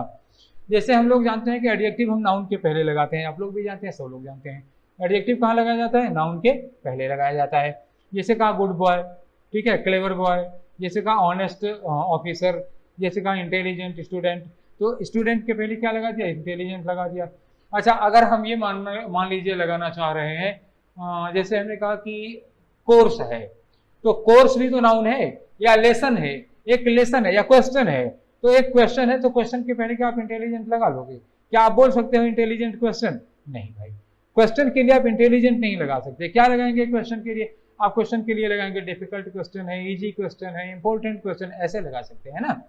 तो इंपॉर्टेंट क्वेश्चन के लिए लगा सकते हो, इंटेलिजेंट आदमी के लिए लगा सकते हो। तो इस तरह के वर्ड कोलोकेशन, इन्हीं को कहा जाता है वर्ड कोलोकेशन। जैसे सीवियर लिखा है या क्रिटिकल लिखा है, तो क्रिटिकल कहाँ लगा सकते हैं? क्रिटिकल कंडीशन हो सकती है, क्रिटिकल सिचुएशन हो सकती है, लेकिन क्या क्रिटिकल पर्सन हो सकता है? भाई बिल्कुल नहीं होगा, पर्सन के लिए क्रिटिकल नहीं लगता। इसी को कहा जाता है वर्ड कोलोकेशन। ध्यान रखिएगा, अगली बार क्वेश्चन में आ जाएगा तो आप समझ जाइएगा। आपका चौथा ऑप्शन क्या है? चौथा ऑप्शन है कम्युनिकेटिव लैंग्वेज टीचिंग। तो कभी अभी पिछले वाले क्वेश्चन में भी हमने कहा था ना, कम्युनिकेटिव लैंग्वेज टीचिंग क्या होता है? जिसमें बच्चों को एक दूसरे से बातचीत करने का मौका दिया जाता है, जिसमें लिसनिंग और स्पोकन को ज्यादा इंपॉर्टेंस दिया जाता है, स्पोकन के चांस दिए जाते हैं, वो कम्युनिकेटिव लैंग्वेज टीचिंग कही जाती है। तो यहाँ पर ना तो कम्युनिकेटिव का ऑप्शन है और ना ही कोलोकेशन का है। हमारा आंसर तो मिल ही चुका था, थीमेटिक लैंग्वेज टीचिंग है। तो चलिए, हमारा क्वेश्चन नंबर 112 भी हो गया और अब हम लोग चल रहे हैं क्वेश्चन नंबर 113 की ओर। और हमारा क्वेश्चन नंबर 113 है आपके सामने, a student reads through an article. एक स्टूडेंट है, वो एक आर्टिकल पढ़ रहा है, ठीक, एक स्टूडेंट आर्टिकल पढ़ रहा है न्यूज़पेपर में। क्यों पढ़ रहा है? To get the overall idea. देख लीजिएगा क्या लिखा हुआ है, अंडरलाइन कर रहा हूं, to get the overall idea. इस बात पर ध्यान रखिएगा, आंसर क्वेश्चन में ही होता है। एक बच्चा, एक स्टूडेंट न्यूज़पेपर में आर्टिकल पढ़ रहा है। क्यों पढ़ रहा है? आर्टिकल की ओवरऑल आइडिया लेने के लिए, मतलब उसकी थीम पकड़ने के लिए, एक ओवरऑल व्यू लेने के लिए, ठीक है ना, कोई आंसर नहीं ढूंढ रहा है। तो ये रीडिंग की स्किल, मैंने कहा था ना पहले भी कि रीडिंग की स्किल से भी क्वेश्चन इस पैसेज में है। तो रीडिंग की जो स्किल्स होती हैं, जिसमें पहला वाला जो क्वेश्चन है बॉटम अप, ये तो रीडिंग स्किल है नहीं। जो चौथा वाला ऑप्शन है टॉप डाउन, ये भी रीडिंग स्किल है नहीं। तो बॉटम और टॉप डाउन ये रीडिंग स्किल नहीं कही जाती। रीडिंग स्किल में दो चीजें आती हैं, कौन सी? स्कैनिंग आती है और स्किमिंग आती है। तो जरा स्कैनिंग देख लेते हैं, स्कैनिंग क्या चीज है। स्कैनिंग, रीडिंग में स्कैनिंग स्किल वो होती है जब आपको एक क्वेश्चन का आंसर ढूंढना होता है। आपको एक पैसेज दे दिया गया और एक क्वेश्चन दे दिया गया। मान लीजिए एक पैसेज दिया गया है और आपसे एक क्वेश्चन पूछ लिया गया, आप पता लगाइए कि 1922 में भारत की जनसंख्या क्या थी। तो आप उस पैसेज में कहीं इस बात का आंसर है, 1922 में भारत की जनसंख्या का जिक्र किया गया है। तो आपको इस क्वेश्चन को लेकर के पहली लाइन से एक तरफ से पढ़ते चले जाएंगे, पढ़ते चले जाएंगे, पढ़ते चले जाएंगे। कैसे पढ़ेंगे? फास्ट, तेजी के साथ, जल्दी जल्दी पढ़ेंगे। जैसे ही आपको ये आंसर मिल जाता है कि 1922 में भारत की जनसंख्या कितनी थी, तो वहीं पे आप रुक जाएंगे, उसके आगे नहीं बढ़ेंगे, ठीक है ना। पहली लाइन में मिल गया तो वहीं आपका आंसर, आपकी सर्च खत्म। अगर आखिरी पैराग्राफ की आखिरी लाइन में मिलता है तो आप पूरा पैराग्राफ पढ़ेंगे। तो इस तरह के पढ़ने को, जब आप किसी प्रश्न का उत्तर ढूंढ रहे हैं, जब आप कोई फैक्ट या कोई इंफॉर्मेशन या कोई डेटा तलाश कर रहे हैं, किसी क्वेश्चन का आंसर ढूंढ रहे हैं, तब उसे कहा जाता है स्कैनिंग। और स्किमिंग क्या होती है, दूसरा वाला जो तरीका है, स्किमिंग क्या है, स्किमिंग होता है जैसे किसी ने कहा कि जरा देख के बता ना ये टॉपिक किस, ये आर्टिकल किस टॉपिक पर है, तो आपने जल्दी जल्दी 2 लाइन ऊपर की, 2 लाइन बीच की, 2 लाइन लास्ट की, जल्दी जल्दी जल्दी जल्दी जल्दी जल्दी देख डाला और आपने लास्ट में कहा अरे ये तो कोरोना पर लिखा हुआ पैसेज है, या आपने कहा ये तो LIC पर जो डिस्प्यूट चल रहा है उस पर है, या आपने कहा ये तो पेट्रोल की जो कीमतें बढ़ रही हैं उस पर पैसेज लिखा हुआ। तो पूरा पैसेज पढ़ने के बाद आपने एक ओवरव्यू निकाला, एक नजरिया, एक दृष्टिकोण निकाला पूरे पैसेज के बारे में निष्कर्ष कि ये बढ़ती कीमतों पर लिखा हुआ है, महंगाई पर लिखा हुआ पैसेज है बस। तो ये किसी प्रश्न का आंसर नहीं था। जब आप ओवरव्यू लेने के लिए पढ़ते हैं तो क्या करते हैं, स्किमिंग करते हैं, और जो किसी प्रश्न का आंसर ढूंढते हैं तो स्कैनिंग करते हैं। और क्वेश्चन क्या था, टू गेट ओवरऑल आइडिया, इसका मतलब क्या हुआ, स्कैनिंग गलत होगा और स्किमिंग सही होगा और आपका आंसर होना चाहिए 3। तो चलिए क्वेश्चन नंबर 113 भी हो गया। हम लोग बढ़ते हैं अगले क्वेश्चन की ओर, और हमारा अगला क्वेश्चन है 114। 114 क्वेश्चन आपको स्क्रीन पर दिखाई दे रहा होगा, चलिए पढ़िए। लिखा है sight words are developed. Sight words कैसे डेवलप किए जाते हैं, पहले ये समझ लीजिए साइट वर्ड क्या होते हैं। साइट वर्ड ये होते हैं जैसे आप किसी बच्चे को पार्क लेके जाइए, बच्चे को आप पार्क ले गए, वहां झूले पर बैठा के झुला दिए, कह रहे हैं ये स्विंग है। तो बच्चा जब झूले पर बैठ के झूलता है और आप उसको पता चलता है कि ये स्विंग है, तो बच्चे को साइट पर जा करके, मतलब वहां जा करके उस चीज को देखा। किसी को बांध बताना हो तो आप डैम ले जाके दिखाइए, डैम लेके दिखा के कि ये डैम है, तो बच्चा जान जाएगा डैम क्या होता है। तो इस तरह की चीजें जब हम लोग देखते हैं तो उसे कहा जाता है साइट वर्ड्स कहा जाता है। तो साइट वर्ड कैसे डेवलप किया जाता है, साइट पर जाकर के देख के। तो पहला वाला ऑप्शन देखिए क्या लिखा है, bye knowing meaning of difficult word. देखिए डिफिकल्ट वर्ड की मीनिंग जानना, साइट वर्ड कलेक्शन नहीं होता, ये गलत हो गया। दूसरा by seeing them on site, क्या लिखा है, सीइंग देम ऑन साइट। तो मैंने बताया अभी यही वाला आंसर होगा ना, तो आपका आंसर नंबर 2 होगा। आंसर तो आपको मिल गया, इसका आंसर 2 होगा। तीसरा और चौथा देख लेते हैं, नहीं तो आप कहेंगे तीसरा चौथा क्यों नहीं होगा, हमने तो बताया नहीं। चलिए ठीक है, बता देते हैं। तीसरा क्वेश्चन क्या है, bye teachers from text book. Text book पढ़ा के उसमें से आपको वर्ड पढ़ा रहे हैं, तो ये साइट वर्ड्स नहीं होते। साइट वर्ड वहीं जाके देखे जाते हैं, तो टेक्स्ट बुक के वर्ड्स साइट वर्ड्स नहीं होते। चौथा देखते हैं, by using words meaningful context. जो आपको कुछ वर्ड बता दिए गए, आप कहा गया कि मीनिंगफुल कंटेक्स्ट में उनको यूज करिए, तो वर्ड और उसका यूज करना साइट वर्ड नहीं कहा जाता। तो चौथा ऑप्शन भी गलत हुआ। अब हमारा सही ऑप्शन कौन सा था, सही ऑप्शन था दूसरा। क्वेश्चन नंबर 114 हम लोग कर चुके। हम लोग करते जा रहे हैं क्वेश्चन नंबर 115, और क्वेश्चन नंबर 115 आपकी स्क्रीन पर। और 115 नंबर का जो क्वेश्चन है उसको पढ़िए। देखिए लिखा हुआ है लैंग्वेज इज। लैंग्वेज क्या है, तो जब मैं आपको बता रहा था थोड़ी देर पहले, यहाँ पे लिखा हुआ था कि पीडागोजी में जो टॉपिक्स पढ़ाए जाते हैं वो क्या पढ़ाया जाता है, सबसे पहला ही टॉपिक ये पढ़ाया जाता है लैंग्वेज क्या है। तो लैंग्वेज क्या है, उसकी मीनिंग बताई जाती है, उसके डेफिनेशन बताए जाते हैं, लैंग्वेज की कैरेक्टरिस्टिक्स बताई जाती है, लैंग्वेज के फंक्शन बताए जाते हैं, लैंग्वेज टीचिंग का ऑब्जेक्टिव और लैंग्वेज टीचिंग के मैक्सिम्स बताए जाते हैं। तो जो लैंग्वेज टीचिंग के कैरेक्टरिस्टिक्स हैं, जो लैंग्वेज का नेचर है, उसी पर यह क्वेश्चन पूछा गया है कि लैंग्वेज है, लैंग्वेज क्या है। तो पहली, सबसे पहली और सबसे इंपॉर्टेंट विशेषता जो लैंग्वेज की वो क्या है, वो एक स्ट्रक्चर्ड फॉर्म है। क्या है वो, स्ट्रक्चर फॉर्म सिस्टम है, एक सिस्टम है। सिस्टम क्यों है भाई, सिस्टम ये है कि जैसे हमारा शरीर बना होता है कई सिस्टम से। हमारे शरीर में क्या है, नर्वस सिस्टम है, सर्कुलेटरी सिस्टम है, एक्सक्रीटरी सिस्टम है, डाइजेस्टिव सिस्टम है, रेस्पिरेटरी से तमाम सिस्टम्स हैं। वैसे लैंग्वेज में भी ढेर सारे सिस्टम होते हैं। सब्जेक्ट होता है, वर्ब होती है, ऑब्जेक्ट होता है, सारा सिस्टम मिलकर के सेंटेंस बनाता है, तो एक सिस्टम होती है लैंग्वेज। अच्छा, स्ट्रक्चर्ड क्या होता है, स्ट्रक्चर ये है कि आप वर्ब को पहले, सब्जेक्ट को बाद में, ऑब्जेक्ट को बीच में, ऐसे तो नहीं कर सकते ना। पहले सब्जेक्ट होगा, फिर वर्ब होगी, फिर ऑब्जेक्ट होता है, ये स्ट्रक्चर होता है। तो लैंग्वेज में शब्द कैसे कैसे लगेंगे, उनका एक स्ट्रक्चर होता है और एक फॉर्मेट होता है, कहीं भी कुछ भी नहीं लगा सकते। तो लैंग्वेज की सबसे बड़ी विशेषता क्या होती है, स्ट्रक्चर होगा, फॉर्म्ड होगा और सिस्टम होगा। तो इसी को कहा जाता है लैंग्वेज की ये सबसे बड़ी विशेषता है। ठीक है, तो चूंकि ये कैरेक्टरिस्टिक में आता है, इसलिए तीसरा ऑप्शन आपका सही होगा। इस क्वेश्चन का जो आंसर है वो क्या है, वो थर्ड है। पहला आप पढ़ना चाहते हैं तो पढ़ लीजिए, human system which changes frequently. Language जो है वो ह्यूमन सिस्टम नहीं है।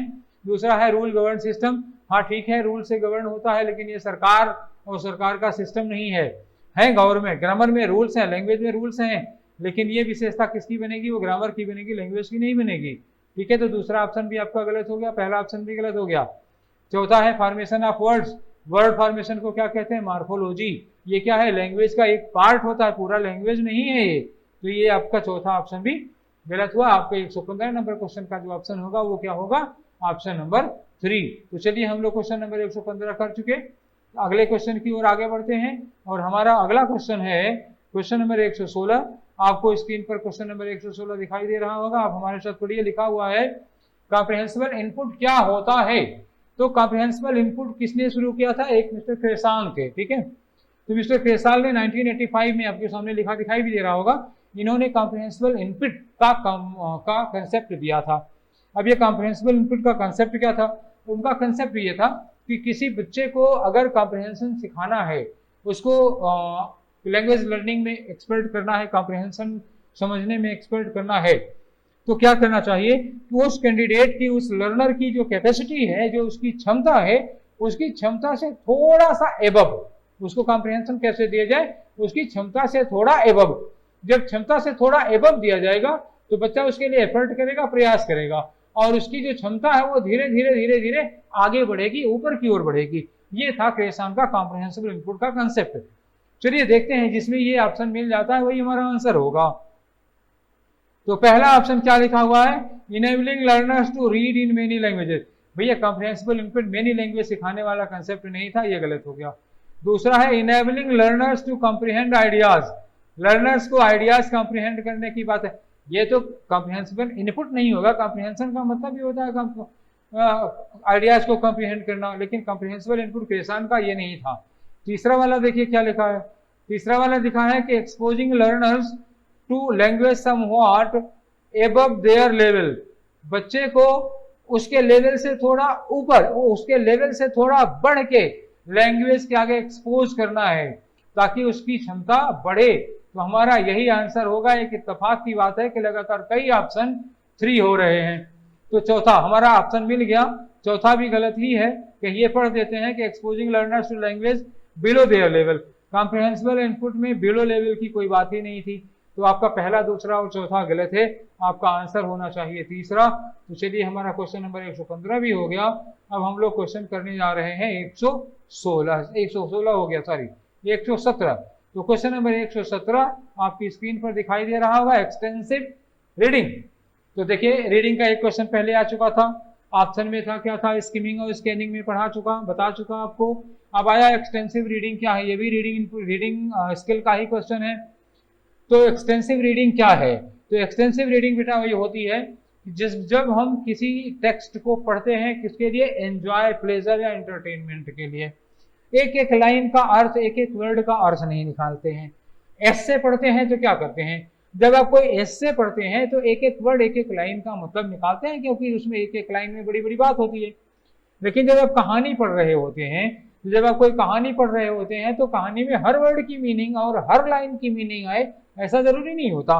पूरा पैराग्राफ पढ़ने के बाद आपको आइडिया लग जाता है कि एक्चुअली इस पैराग्राफ में कहानी में क्या प्रोग्रेस हुई, क्या घटना घटी। आपको हर वर्ड की मीनिंग नहीं पता है तब भी आप एंटरटेनमेंट के लिए पढ़ रहे हैं, कहानी आराम से समझ में आती जाती है, हर वर्ड का मीनिंग आना जरूरी नहीं है। तो इस तरह के रीडिंग का मेन पर्पज क्या है, याद रखिएगा, प्लेजर, एंजॉयमेंट, एंटरटेनमेंट सबसे पहली बात होती है। और हर वर्ड की मीनिंग आए ये जरूरी नहीं होता। तो इसमें हम पहला ऑप्शन देख रहे हैं, क्या लिखा है, रीडिंग फॉर प्लेजर। पहला आधा आंसर हो गया, रीडिंग फॉर प्लेजर, आधा और मिल जाए बस। And overall understanding, overall understanding of the text, मतलब पूरी कहानी के बाद, पढ़ने के बाद हमारी समझ में आ गया, ये हो गया ओवरऑल अंडरस्टैंडिंग।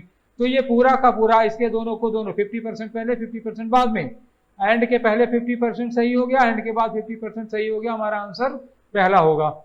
फिलहाल दूसरा क्यों नहीं होगा, इस पर तो आप लोग पूछेंगे ना, कहेंगे दूसरा क्यों नहीं होगा। चलिए पढ़ दे रहा हूं। दूसरा लिखा है रीडिंग इन डिटेल। लो अभी मैंने कहा था डिटेल में रीडिंग नहीं होती। एवरी वर्ड एंड आइडिया, अभी कहा था every word, every idea, every word की मीनिंग जानने की हमें जरूरत नहीं है, दूसरा गलत हो गया।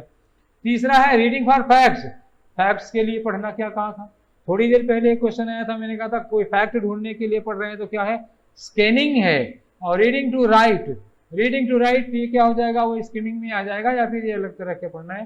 तो तीसरा और चौथा भी आपका ऑप्शन नहीं होगा। आपका ऑप्शन कौन सा हुआ, हमारा ऑप्शन था 1, और हमने क्वेश्चन कर लिया 117। अब चलिए हम लोग अगला क्वेश्चन करते हैं। हमारा अगला क्वेश्चन क्या है, अगला क्वेश्चन है 118। चलिए 118 नंबर का क्वेश्चन आपकी स्क्रीन पर दिखाई दे रहा होगा। तो हमारा अगला क्वेश्चन 118, इसमें लिखा है कि teacher keeps the students work of language. तो एक टीचर है जो लैंग्वेज पढ़ाते हैं, वो बच्चे के जो वर्क हैं, मतलब पहले टेस्ट से लेकर के फाइनल एग्जाम तक के जितने भी उसके टेस्ट वगैरह थे वो उन्होंने अपने पास रखा था। यूज एंड यूजेस इट, ठीक है ना, जो लैंग्वेज यूज के उसके काम थे वो सब उन्होंने रखे थे। और टीचर यूज करता है इसको किसके लिए? असेसिंग द लर्नर्स अचीवमेंट, वो बच्चा कितना सीखा उसका असेसमेंट करने के लिए, शुरू से लेकर के मतलब पहले टेस्ट से लेकर के आखिरी टेस्ट तक का उसका सारा रिकॉर्ड इन्होंने रखा है। तो इसको किस तरह का असेसमेंट कहा जाता है? थोड़ी देर पहले मैंने कहा था पीडागोजी में असेसमेंट इवेल्युएशन, मैंने बोला क्या था? इवेल्युएशन पढ़ाया जाएगा। तो ये इवेल्युएशन का क्वेश्चन है, इवेल्युएशन में ही असेसमेंट किया जाता है। तो असेसमेंट के कितने तरीके होते हैं? देखिए 3-4 तरीके तो यही दिए हुए हैं। पहले हम आपको चारों बता देते हैं कि क्या है। समेटिव असेसमेंट क्या होता है?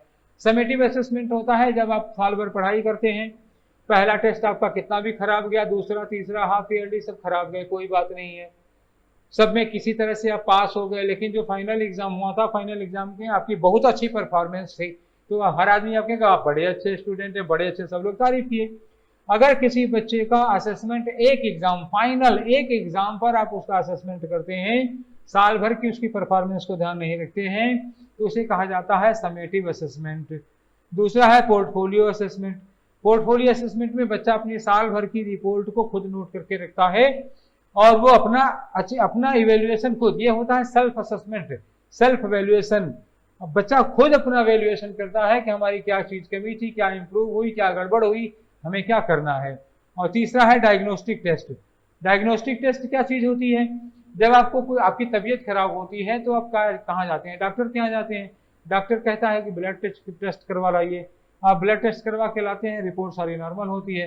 फिर डॉक्टर कहता है आप यूरिन टेस्ट करवा के ले आइए, यूरिन टेस्ट करवा के ले आते हैं, कुछ नहीं मिलता, कहते हैं अल्ट्रासाउंड करवा ले। मतलब इतने सारे टेस्ट, ये सब डायग्नोस्टिक क्यों होता है? डॉक्टर आपकी डायग्नोसिस क्यों करवा रहा है? क्या पता करने के लिए? आपकी बीमारी पता करने के लिए। तो टीचर किसी बच्चे की डायग्नोसिस क्या करता है? बच्चे में क्या अच्छाइयाँ हैं, क्या कमियाँ हैं, बच्चे की स्ट्रेंथ क्या है, बच्चे की वीकनेस क्या है, बच्चे को कोई चीज कैसे पढ़ाई जाएगी तो उसको कैसे समझ में आएगा, इसी को कहा जाता है डायग्नोस्टिक टेस्ट। तो टीचर का डायग्नोस्टिक टेस्ट ये हो गया। CCE क्या होता है बच्चा? CCE, सी क्या होता है? पहला वाला सी, जो इसमें पहला वाला सी है ये है कॉन्टिन्यूअस, दूसरा वाला जो सी है वो क्या है? कॉम्प्रिहेंसिव, और ई जो है वो क्या है? इवेल्युएशन। पूरा नाम क्या हुआ? Continuous comprehensive evaluation. ये कब आया था? एक एक्ट आया था RTE, आप लोगों ने नाम सुना होगा RTE। ये कब आया था? 2009 में। शिक्षा का अधिकार जो मूल अधिकार बनाया गया था 2009 में आया था। इसी में CBSE ने एक नियम लागू किया था कि हाई स्कूल में बच्चे को मार्क्स नहीं दिए जाएंगे, ग्रेड दी जाएगी। मार्क्स क्या होता है?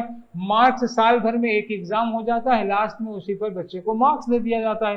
फिर वही बात आई, एक परफॉर्मेंस अच्छी तो बहुत अच्छा है, एक परफॉर्मेंस खराब तो खराब। मान लीजिए साल भर बच्चे ने बहुत अच्छी परफॉर्मेंस की, जब उसका बोर्ड का एग्जाम था उस एग्जाम के दिन मान लीजिए उसको बुखार हो गया, तबीयत खराब हो गया, कोई भी कारण हो सकता है, परफॉर्मेंस खराब हो गई तो उस बेचारे की ग्रेड खराब हो जाएगी, मार्क्स खराब हो जाएंगे। तो ये सब चीजों को बचाने के लिए एक सिस्टम लागू किया गया कि बच्चे को ग्रेड दी जाएगी, उसकी साल भर की परफॉर्मेंस को देखा जाएगा। तो अब ये बताइए जो हमारे क्वेश्चन में टीचर कर रहा है वो कौन सा काम कर रहा है इन चारों में से? फिर से देख लीजिए क्वेश्चन, बच्चे के साल भर के टेस्ट की रिपोर्ट को अपने पास रखे है, क्या करने के लिए? उसका असेसमेंट करने के लिए। तो अगर साल भर के टेस्ट, साल भर के वर्क की रिपोर्ट को रखे हैं असेसमेंट करने के लिए, तो कौन सा तरीका होगा? ये होगा CCE, ठीक है ना? क्लियर? चलिए क्वेश्चन नंबर 118 हम लोगों ने कर लिया। अब हम लोग चलते हैं क्वेश्चन नंबर 119 की ओर। हमारा क्वेश्चन नंबर 119 आपके सामने दिखाई दे रहा होगा, ठीक है ना?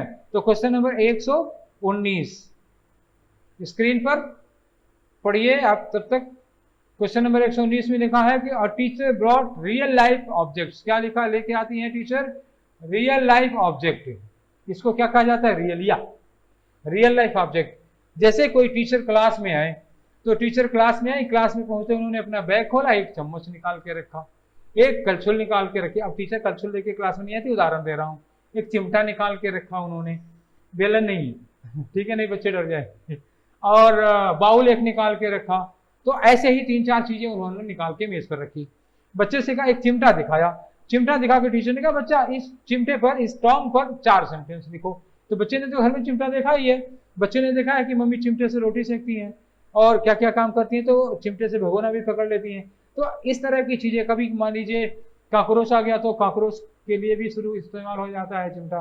तो कभी कभी बच्चे को भी हो सकता है चिमटा इस्तेमाल हो गया बच्चे पर भी, तो बच्चा उस चिमटे के बहुत सारे यूज जानता है, तो वो चिमटे पर आराम से सेंटेंस लिख सकता है। तो इसी को कहा जाता है ना रियल लाइफ ऑब्जेक्ट। तो जब टीचर रियल लाइफ ऑब्जेक्ट बच्चे को ला करके दिखा करके उनको पढ़ाते हैं तो उसे कहा जाता है रियलिया। क्या कहा जाता है? रियलिया। आपका पहला ही ऑप्शन दिखा है, देखिए रियलिया। तो ये टीचर कौन सी टेक्निक अपना रही है? रियलिया की टेक्निक अपना रही है। आंसर हम लोगों को मिल गया। चलिए, तो दूसरा लिखा है टीचिंग इम्प्लीमेंट। ये टीचिंग इम्प्लीमेंट नहीं है, ना तो टूल है, ना तो लैंग्वेज इनपुट है। तो अगर रियल लाइफ, बच्चे की रियल लाइफ, वो बच्चे की रियल लाइफ की होनी चाहिए, टीचर की नहीं।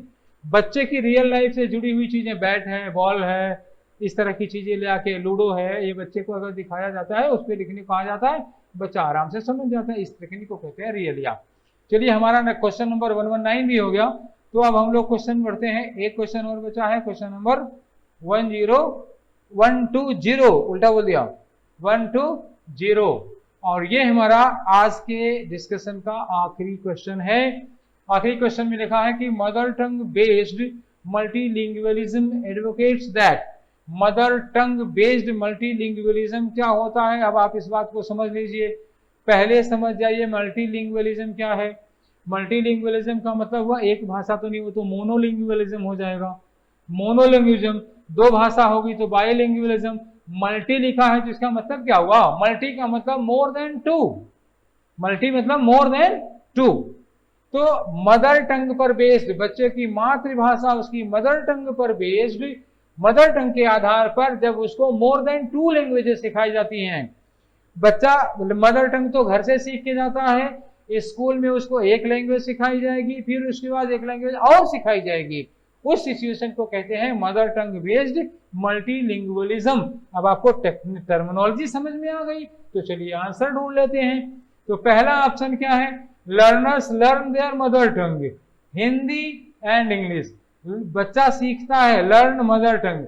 भैया लर्न नहीं होती, मैंने अभी थोड़ी देर पहले कहा था मदर टंग को हम लर्न नहीं करते, बात गलत हुई। उसके बाद हिंदी, उसके बाद इंग्लिश नहीं, तो हमारा पहला ऑप्शन गलत होता है। दूसरा ऑप्शन क्या होगा?